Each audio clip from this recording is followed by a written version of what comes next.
Ay, ako nga pala si Hans, dating OFW sa Taiwan. At ngayon, nandito na sa bansang Slovakia. Ang Slovakia ay isang bansa sa gitnang Europa na kilala sa magagandang tanawin, mayamang kasaysayan at makulay na kultura. Napapaligiran ito ng mga bansang Czech Republic sa hilagang kanluran, Austria sa kanluran, Hungary sa timog, Poland sa hilaga at Ukraine sa silangan. Ang kabisera nito ay Bratislava, na matatagpuan sa tabi ng Ilog Danube at malapit sa hangganan ng Austria. Kilala ang lungsod sa mga kastilyo, lumang gusali at modernong pamumuhay. Ang opisyal na wika ay Slovak at karamihan sa mga mamamayan ay Kristiyano.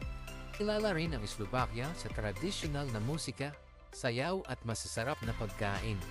Sa kasaysayan ng Slovakia ay dating bahagi ng Czechoslovakia hanggang sa ito ay naging isang malayang bansa noong 1993 sa pamamagitan ng mapayapang paghihiwalay na tinatawag na Velvet Divorce.